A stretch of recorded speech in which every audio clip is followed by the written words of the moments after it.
The length of long bones is increased via the hypertrophy and eventual apoptosis of chondrocytes, which leave cavities that are then colonized by osteoprogenitor cells.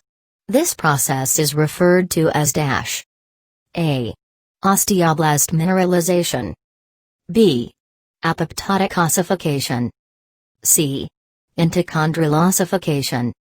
D. Endochondral mineralization.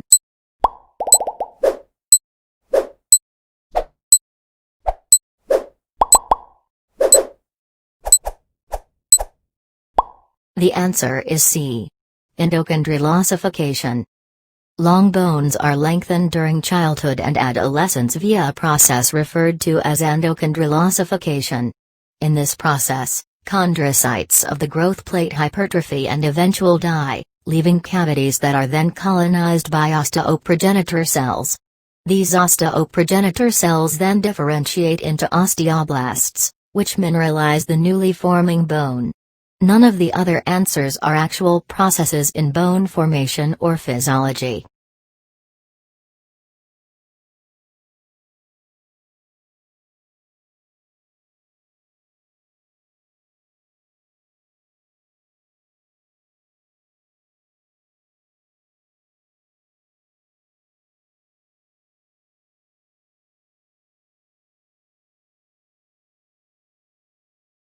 Which of the following is not a common site of hematopoietic bone marrow in an adult?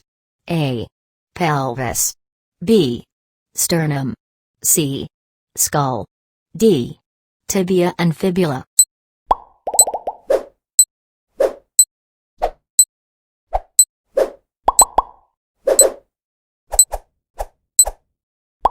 The answer is D. Tibia and fibula.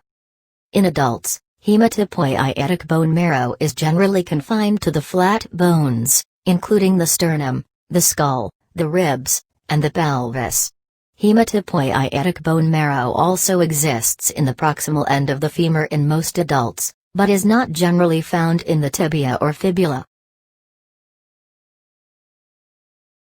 Muscle is attached to the periostem of bone via which of the following?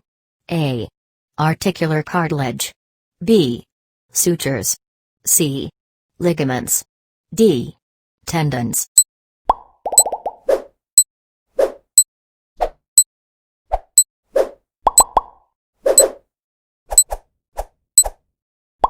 The answer is D. Tendons. Muscle attaches to bone via tendons, fibrous extensions of the sheath of the muscle body that are primarily composed of tightly packed collagen fibers.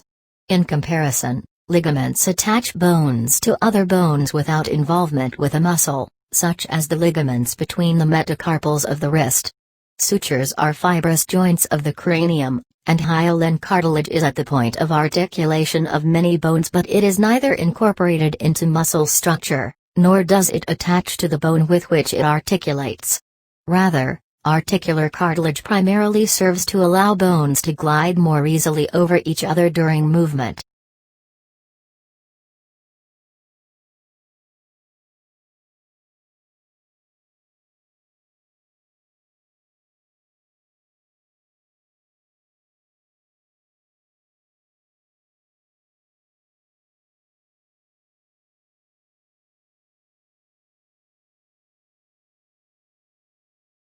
The individual unit of muscle contraction in a muscle fibril is referred to as the dash.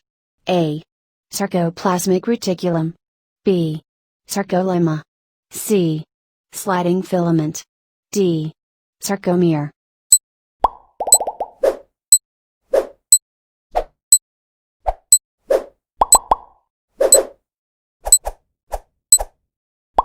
The answer is D. Sarcomere. The individual contractile unit of a muscle fibril is referred to as the sarcomere. These units are made of actin and myosin filaments and joined by Z-lines. The sliding filament theory refers to the idea that muscle contraction is the result of myosin strands within the fibril pulling themselves along actin strands similar to pulling on a rope, which shortens the whole sarcomere. The sarcolemma is the specialized cell membrane around the muscle fibril, and the sarcoplasmic reticulum is the smooth endoplasmic reticulum found within the muscle cell.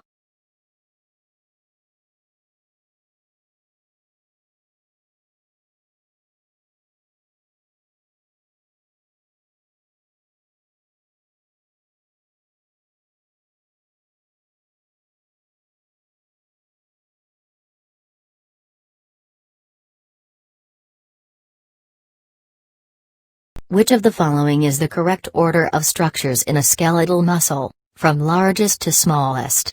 A. Fiber, fascicle, fibril. B. Fiber, fibril, fascicle. C.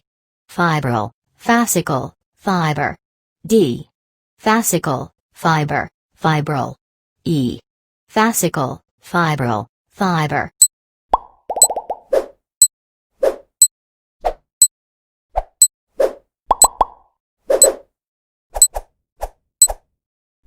The answer is D. Fascicle, fiber, fibril. The largest unit of muscle tissue is the fascicle.